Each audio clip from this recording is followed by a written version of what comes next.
Hello, everybody, and welcome to Podcast Period, the internet's stupidest podcast. My name is Ben, and with me today, as always, is my co-host David. Hey guys, what's up? We want to apologize for the last episode that went out.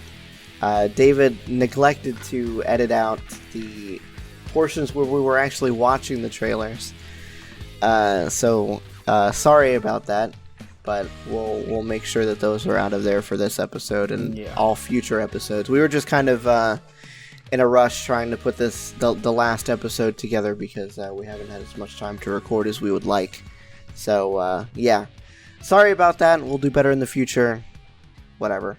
Can't fix past mistakes at this point. It's not that big of a deal. Oh well. All right. Oops. So anyway, we're back on this is episode 21, I believe. Yeah. Yes. So this is episode 21. We've got the same segments as we've got last time. We'll introduce them. Blah blah blah blah blah. Whatever. So I will go ahead. I'll go ahead and do my my news stories that we've got. So this first segment that we've got is we found some interesting articles that we just want to read through and discuss. So that's what we're gonna do.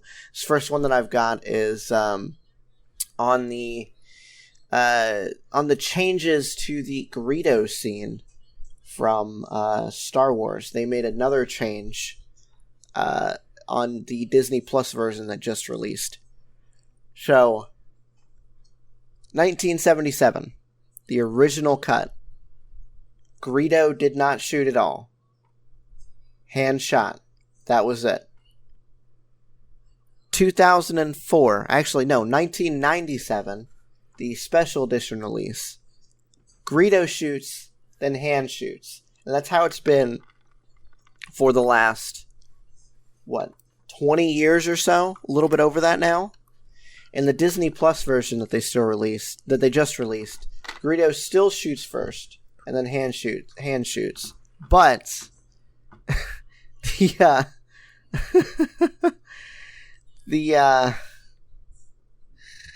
oh my god, this is so stupid. So this time before he shoots hand, he says something. It's got to be the dumbest change that George Lucas has ever made to the original trilogy. Nobody knows what it says because it's not subtitled. But the noise that he makes literally just sounds like maclunkey.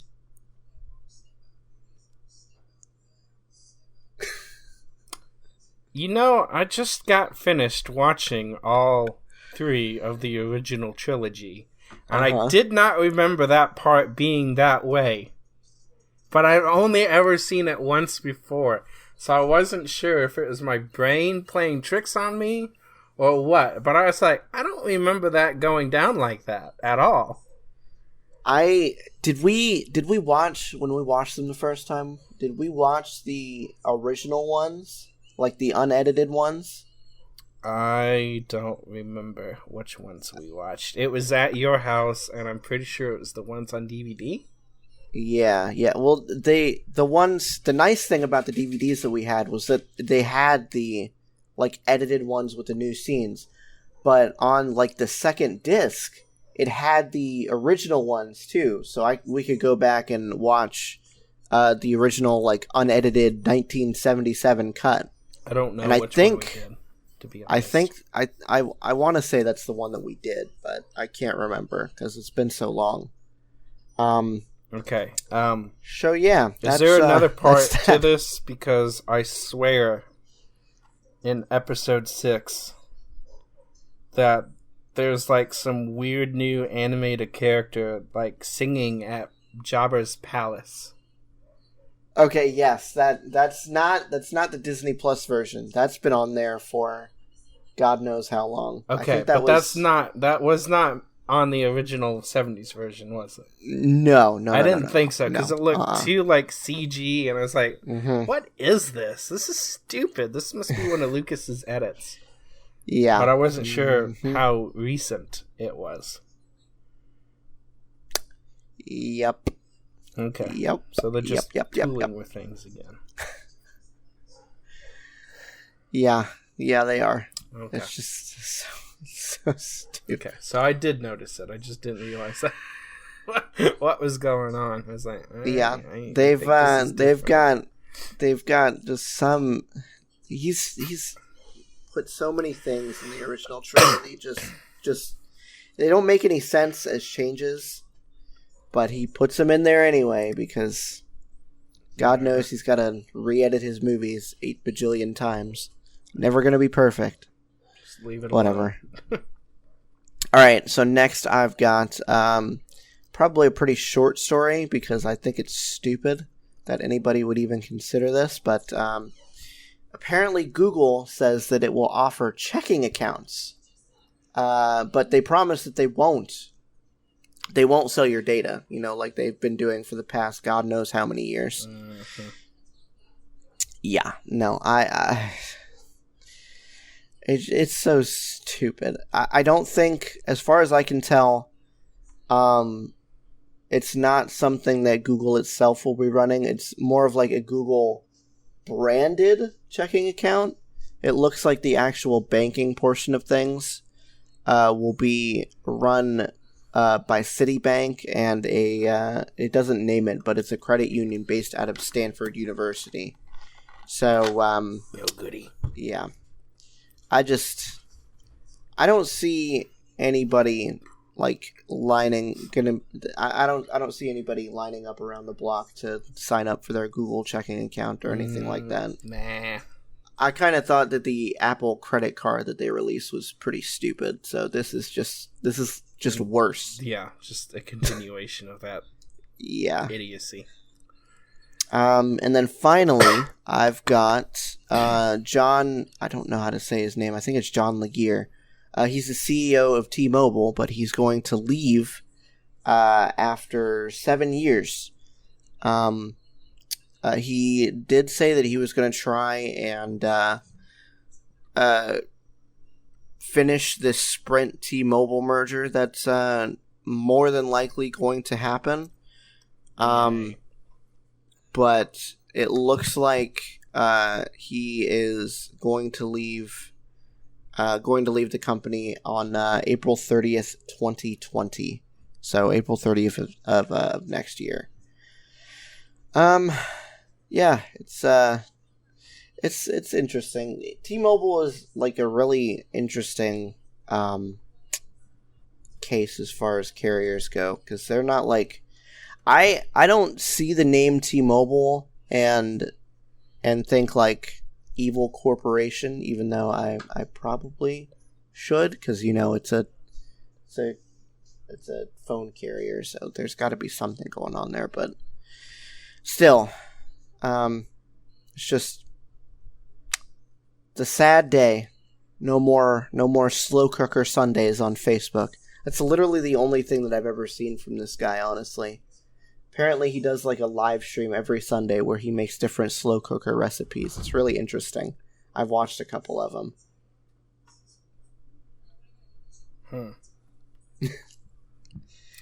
Okay. Did not know that. Yeah. I don't think very many people do know that. I think they're like on the T-Mobile like Facebook page that he streams it from, but still. Yeah. So that's that. What did you bring to the table there, David? If you can call it that. Yeah. So there's been a lot of talk about Taylor Swift. There's a big feud going on between her and her ex label company, Big Machine Records. Specifically, the two in charge, or basically the two in charge. I mean, it's kind of a stupid thing that they're doing, but I can see where she's coming from, but I can also see where she's kind of gone over the line too. So, Scooter Braun and, oh god, what's the other guy's name? Can't even remember now. It's so bad. It's so sad. Anyways, Scott, yeah, Scott, thank you. They're basically saying that she can't perform any of the mashups of the last 10 songs, last 10 years of songs that she wants to do during the American Music Awards, where she's being honored as Artist of the Decade. So she's wanting to do a last 10 years or so mashup of all her songs. They're saying she's not able to do that because they own the rights to that, and they're calling it a re-recording, and she's not allowed to re-record the songs until November of 2020. So there's still a year left on that. And apparently performing them live is going to be a re-recording, so they're saying they own the rights to that, and you can't do that. Well, she got her fan base involved, and they even had to shut down their offices up here in Asheville because of supposed threats by the Swift fan base. So, there's that. So, I don't have a lot to say positive about her. I've never really liked her, and I think anybody that makes a lot of songs about breakups with their ex-boyfriends is probably not the most savory character in the universe, but this just kind of plays with what she's done in the past. So I'm not surprised, but I'm not faulting her either, because I think it's kind of crappy that somebody who's got nothing to do with the past 6 or 7 records she's done is saying, no, you can't do this. Yeah, it's my music. It seems pretty stupid. Yeah. I don't know. Like you said, I'm not a fan of Taylor Swift. Her earlier music was all right, but this later stuff is just, I don't know. Yeah. It's hot garbage. Mm-hmm. I'll put it that way. Yeah. But it's still really stupid. Nobody's going to go to YouTube and listen to a mashup from the American Music Awards over listening to the songs on Spotify. Let's be real. That I don't think that should constitute as a re-recording, because she's not going to sit there and sing through the songs in their entirety. It's going to be a mashup. Yeah. That's probably going to last all of about 5 minutes, if that. Yeah, exactly. So I mean, I don't know. She's saying they denied her. They're saying they didn't. Blah, blah, blah. It's just a giant pile of garbage at this point. It's stupid. Pretty much. So, get over it and move on with your life. Everybody involved with that. That's all I've got to say. In the words of Taylor Swift, you need to calm down. That was a good one. I forgot about that. Anyways, moving on from that, Disney Plus launched, guys, and if you didn't see it, we even tweeted out a tweet saying that, at least in my experience, I don't know if Ben had this experience, but it failed miserably for the first 7 to 8 hours of the launch. There was hundreds of thousands of people that couldn't get access to the site, myself included. And they got it fixed pretty quick, but that's exactly what we said episodes ago, that their servers would probably not be able to handle it. And what do you know? They were drastically underestimating the amount of people that would want this streaming service. Even somebody like me, who was pretty skeptical about signing up for it, I've been enjoying it so far, especially the show that we're going to talk about later on in the episode. Yeah, so I mean, like I said, I knew the content would be there. I didn't have any problem with that. I had a feeling that this would happen. But the limelight was they got it fixed quick. But apparently there's newfound investigations going on where there are thousands of fans that are left without answers after they were hacked. So by the first day, there's just already bunch of subscriptions being brought up on the dark web, being sold for as little as $3, where they hacked into somebody's account, changed their passwords, and now they can't get into it.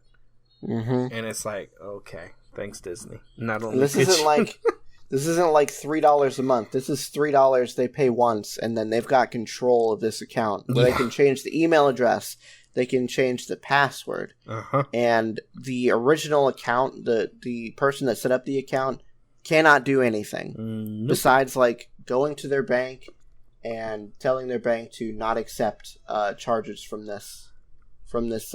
Disney anymore, from Disney Plus, or going to PayPal or whatever they use to actually sign up for it. It's crazy. Yeah. It's ridiculous. I don't know. That seems like something that they should have a quick response for. Then again, this is probably people that use the same password for everything, which I've been trying to get away from doing. I'm still guilty of doing it on some websites, but LastPass has definitely helped get me away from that because, I can have it on my phone and I've got it on my computer, and it just makes life so much easier. Yeah. So that's that. Launch was a success after the servers recuperated. Yep. But now there's hundreds of thousands, well, not hundreds of thousands, but thousands of people that have locked out accounts now. So, yay. Good for you, Disney. On the other side of things, Apple finally did something good. Can't believe I'm saying this. Where they admitted they have made a mistake. I don't know.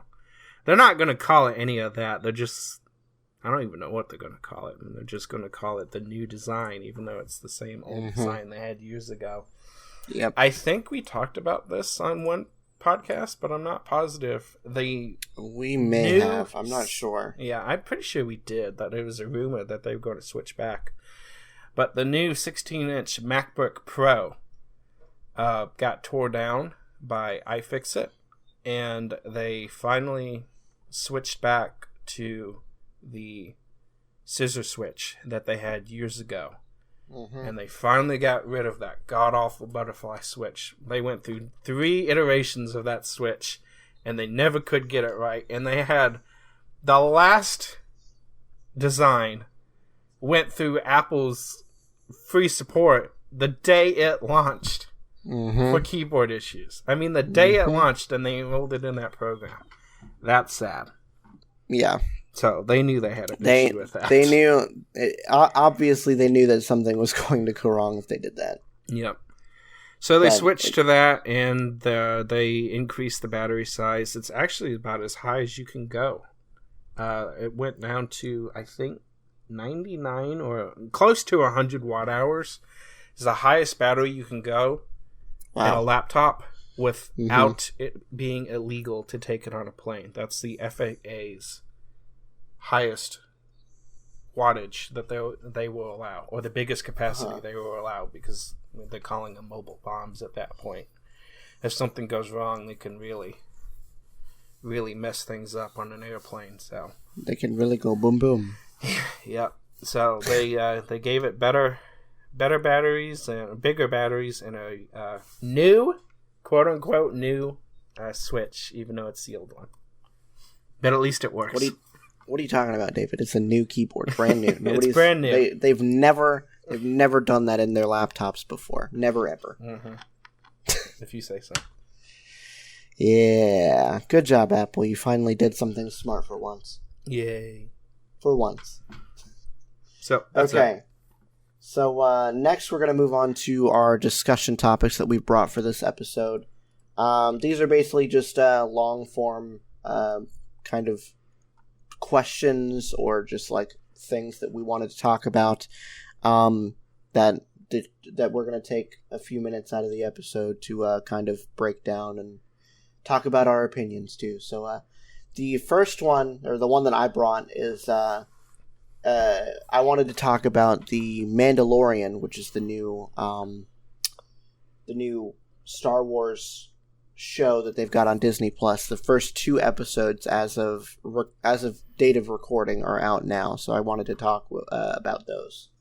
So what did you think?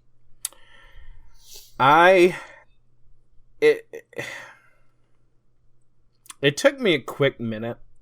Like, I wasn't sure if I was liking it at first. It was kind of slow paced. Mm-hmm. And then he starts getting to the point where he's proving, like, really resilient. I mean, what he did to the guy that was on his craft and all that. I was like, okay, he's a good fighter. He knows what he's doing. He can hold his own ground. I wasn't really sure what was going on. I was trying to figure out, what's the point of this? And then he goes and he collects his bounty and he gets that. I don't know. It was like a silver, looked like a credit card almost, but it was a piece of metal. What was that called? It was called something, but I forget.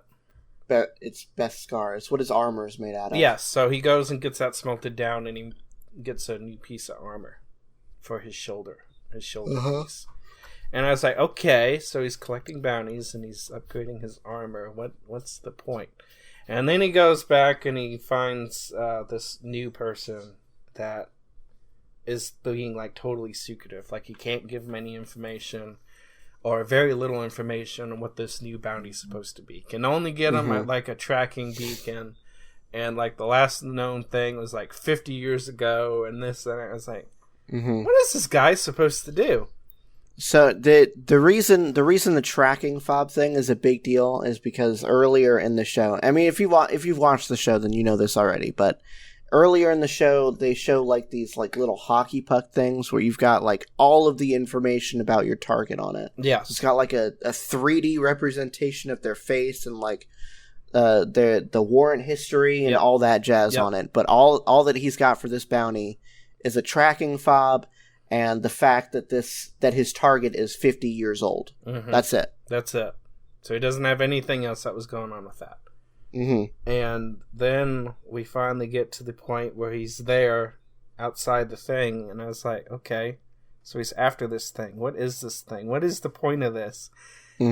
And it just blew my mind. I was like, oh my god, when is this taking place? Is this before this has to be after the movies, the original 3, because it said that the Imperial credits wasn't worth anything anymore. It's like, okay, so it can't be before the first 3. Why is there a Baby Yoda? And I was like, oh my god, it's so cute, but why is there a Baby Yoda? What is this? And then the second episode comes out after the first episode where he slays everybody. And I really like the droid that they brought into this. I kind of wanted to keep him around. He had a good sense of humor on him. And then he shoots him anyways because he wanted to kill Baby Yoda instead of bringing him in alive. And then the second episode is where I think everybody else that's going after this thing has been told to kill it. The dude that he's got the bounty for is the only one who wants to keep this thing alive. Okay. Yeah. Okay. That makes sense. And then the second episode is like, okay, what is the point of this series? This was too short. Nothing happened. There was one. Did you finish it? I finished it this afternoon. Yeah. So the only interesting part that I found with the second episode was, and I'm sorry because I don't know what else to call him at this point, but Baby Yoda using the Force against the giant rhino-looking monster that was trying to kill this poor bounty hunter. It's really funny because I saw a meme on Facebook earlier where it was like, don't call me Baby Yoda. Did this take place after the original trilogy, so I'm not Baby Yoda. And then it was a picture of Han underneath that. And I was like, well, what else are we supposed to call you? We're not going to call you Baby the same species as Yoda. It's Baby Yoda. We've never seen the species before besides Yoda. We don't know what to call it. So we don't know what it is, and it's like, and then that happened, and I was like, okay, it's Baby Yoda. He's using the Force. Damn it, it's Baby Yoda. I don't know what else to call this. Very clearly, whatever this species is has got to be like extremely Force sensitive. Yes, because this thing is basically an infant, but he's got, as far as I can tell, he's got pretty decent control over the Force. I mean, he lifted that probably had to have been like 3-4 ton thing off of the ground and held it there for like 30 seconds. Granted, he like passed out afterwards, but still, it's a pretty accomplished feat for a little 50-year-old infant. Exactly. Yeah, but then nothing else happened. I'm like, I don't know what's the point of the second episode. He's on his way, I guess, is the only thing that really happened. It could have been combined with the first episode, and you wouldn't have known the difference. Yeah. I don't know. I kind of feel the same way. There was a bit that happened in the second episode, like his ship getting dismantled and him having to go after the Jawas to get it. Mm-hmm. That was funny. But beyond that, there wasn't really... I mean, this whole episode could have just not existed, and it wouldn't have really made a difference in the series. Besides introducing the fact that this species has force capabilities, like a lot of force capabilities. Yeah, that was about it. But it remains to be seen whether or not this is going to be a viable series. I would say if you can wait to see it, because this seems like a series that has been built for binge watching, but they are not releasing it like Netflix does, where it just drops the entire series at once. It's releasing it week after week. I think it's like every Friday or something like that. So, yeah, if you can wait, I would say wait until the entire season is out and then just binge it. Because otherwise you're going to be like us and stuck on the second episode with nothing to do. Yeah. Except wait until next Friday to see it. Exactly. Yeah. So, all in all, so far, it's a good series. It's just not one that seems to be built for the streaming platform that it's on, you know?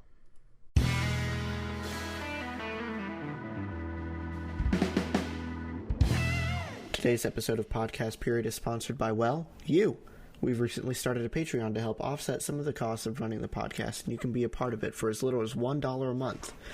We have an exclusive Discord server, community events, a Minecraft server, and you can access episodes early as well. If you want to help out the show by throwing some money our way, just head to patreon.com/podcastperiod. Again, that's patreon.com/podcastperiod. Now back to the show. So with that, I guess now we just decide to talk about our two favorite companies in the world. Oh, yes. Our second topic being what can Intel do to save themselves from AMD? Mm-hmm. So what do you think they can do? They don't honestly have to do much, in my honest opinion, because AMD, well, yes, they are doing better on sales right now, and they actually seem to be somewhat leading. It's kind of iffy, because you could say it took them forever to finally catch up, and they're still not the best in everything. They're definitely leading the cores in the Threads fight. Mm-hmm. And they're leading in process node right now. But it's still it's taking Intel only 14 to do what AMD's doing on TSMC 7, so they don't have to do much. Now, they can't obviously get 10 to work, because we've been waiting for years for that.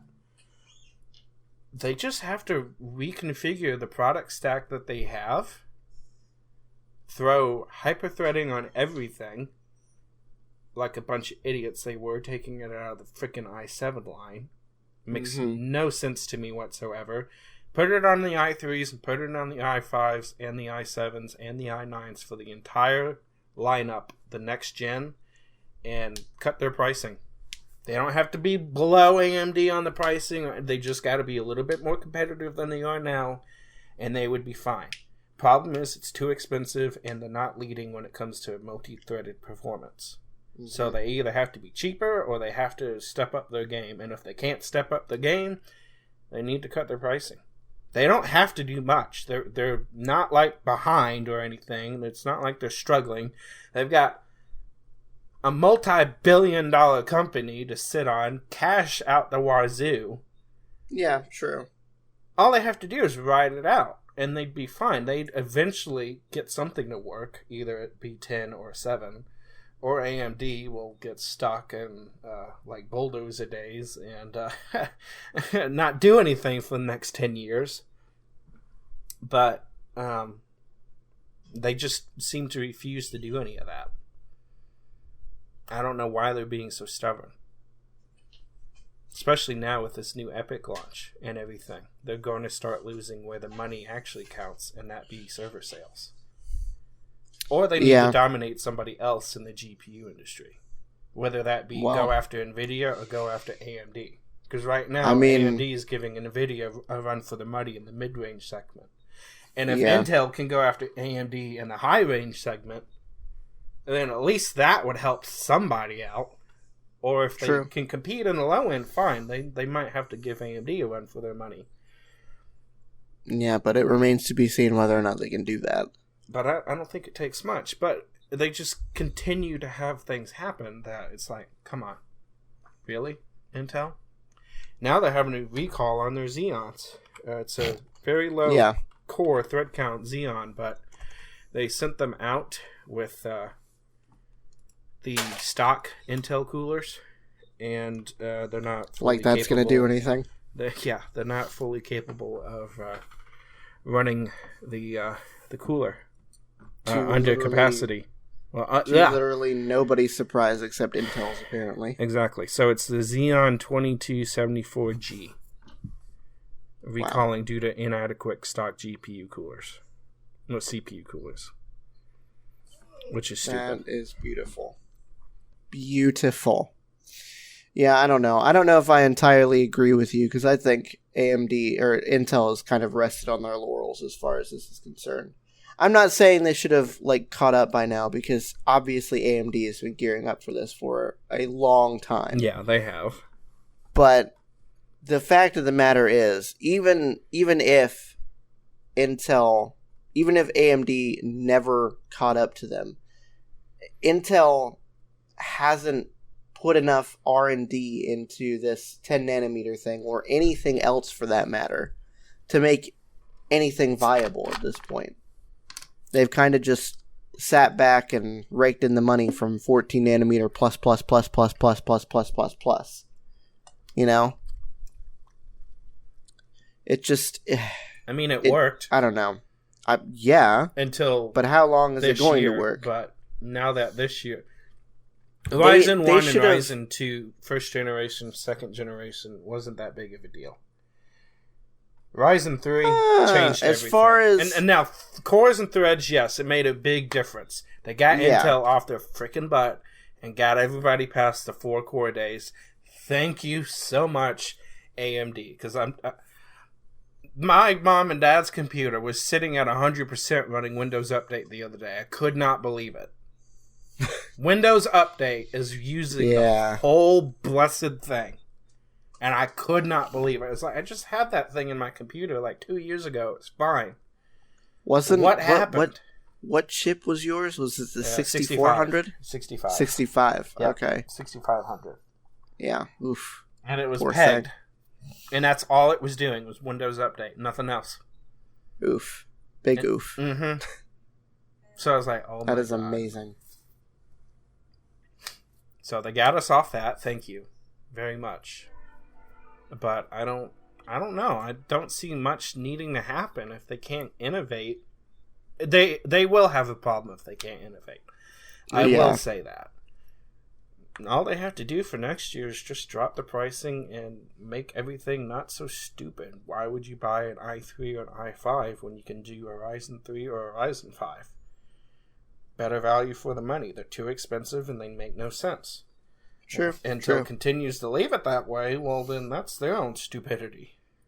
See, that's what I'm saying. I don't see Intel dropping their pricing anytime soon. You don't see them doing it. Okay. No. Mm-mm. So if they're not going to drop their pricing and get off their high horse about their products being premium products, then they better innovate themselves out of this mess.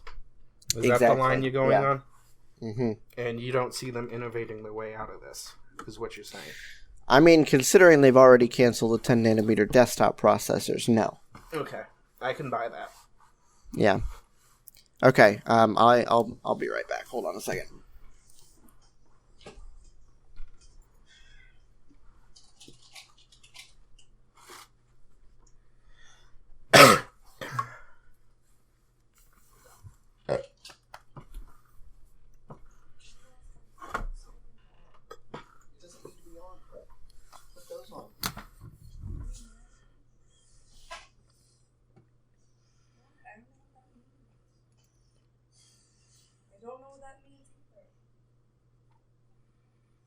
Okay.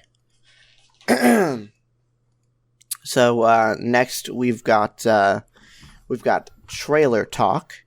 We've bought a few trailers from that we've collected over the last couple of weeks. Some of them are old, some of them are new. But either way, we're going to run through them. So the first one that we've got, the one that I made David wait to see. Have you seen anything about this yet? A meme or two, and that's it. Okay. I stayed away from it the best I could. This is probably not technically the first time he's going to be seeing the new design, but the first time he's going to be seeing it in motion because it looks really good now. But either way, we're going to go ahead and watch the new Sonic the Hedgehog trailer that dropped a few days ago. Oh, loved it. Yeah, see? I told you. It's so much better. 10,000 times better than than the old design. Yeah, I could watch it for what it was and not barf halfway through it because of how ugly it was. It was so bad. It's I'm seeing like some of the thumbnails and stuff from the recommended videos. Uh-huh. Oh my god. The original design is just like, it's so far into the uncanny valley that I don't know how anybody ever okayed that design. I really don't. I don't either. I see one that says fixed. Mm-hmm. And it's got the one on the left and the one on the right, the old and the new, and it's like, oh my gosh, that is their fur looks so much better. Shockingly. Mm-hmm. I didn't really think they needed to do too much about that. They just needed to fix the color scheme a little bit. Yeah. But his eyes and his mouth, it was like, oh goodness, what is this?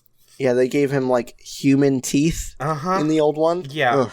And it's like, this just does not look right at all. Mm-mm. It looks so much better. I thoroughly enjoyed that.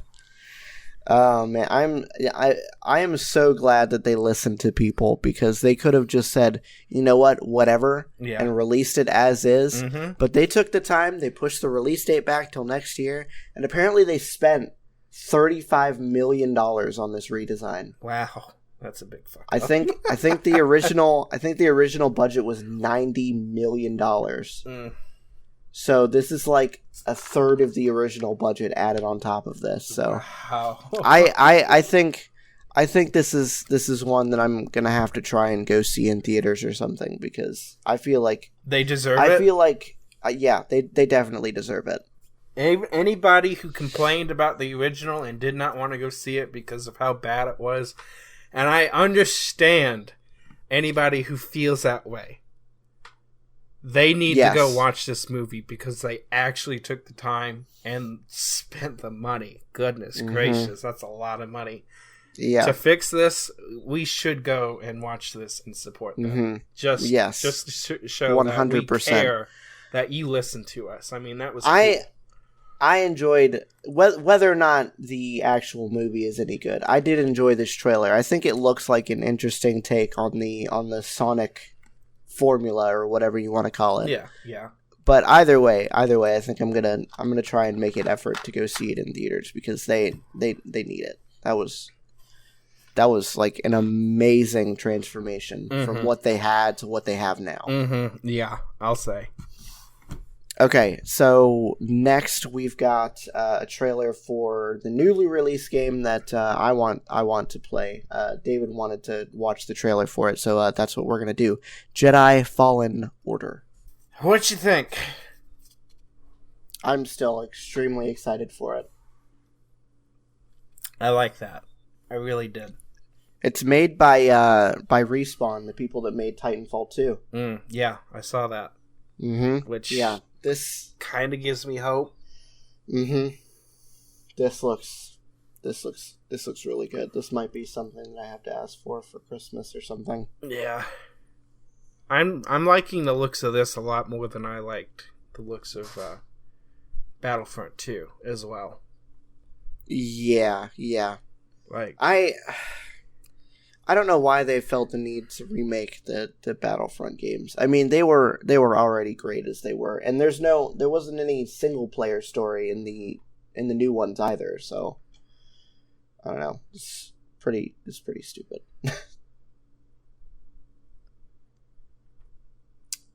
So yeah, that was Jedi Fallen Order. I'm excited for it.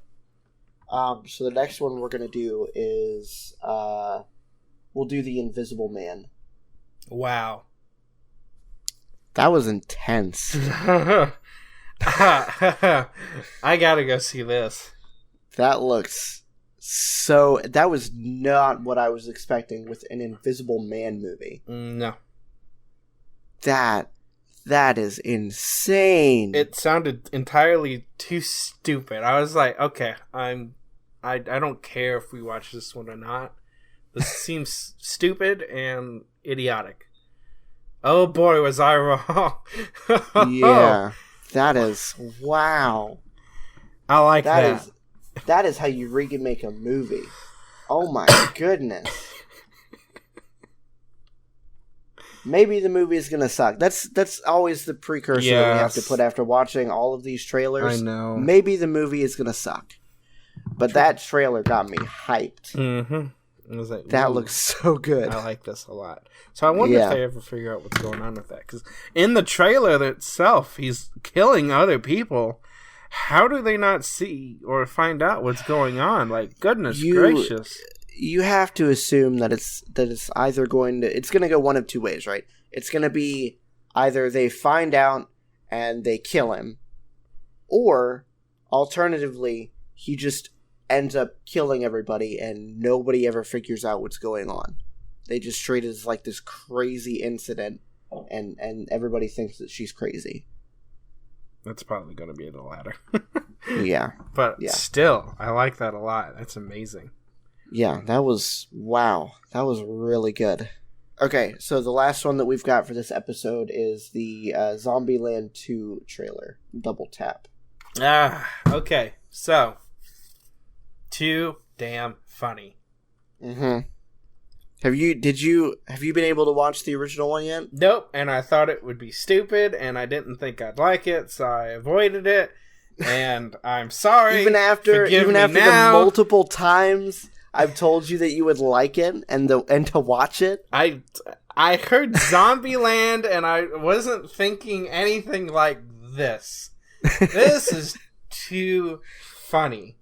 It's not so to good. Watch. It's so hilarious. I love the original Zombieland. Is it the same cast? Yeah. Mm-hmm. Okay. Yep. Same cast, literally just 10 years earlier.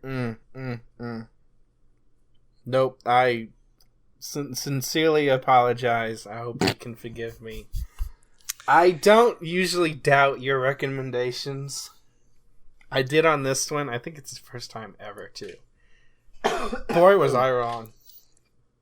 You were very wrong. I just thought it'd be some kind of horror film type thing. Like, I wasn't really into it. But, holy cow. Was I wrong? I could see how you would think that. The title kind of, it's just like it's a fairly generic title if you don't know what's going on. Exactly. But it's a very good movie. And I'm ready for the sequel. Yeah, I'm gonna go watch the original one. Actually, I think the sequel's already out. We'll have to, when it comes out on like Amazon or something, we'll have to rent it and talk about it on a podcast. Mm-hmm. Yep. It's on Netflix. But, no. Forget I even said that.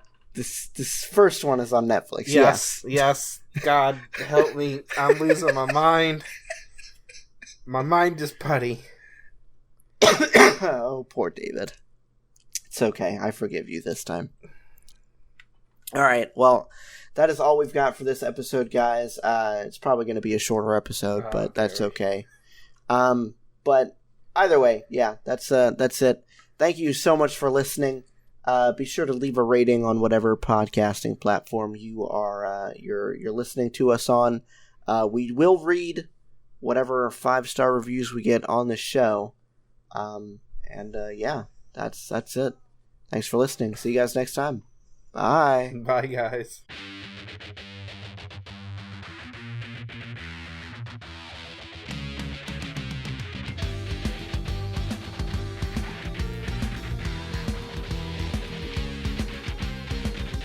This episode of Podcast Period was produced and hosted by Ben, co-hosted and edited by David. You can find Ben on Twitter at BenPlaysVidjas. That's Ben Plays VIDYAS. And you can find David at Car6by16.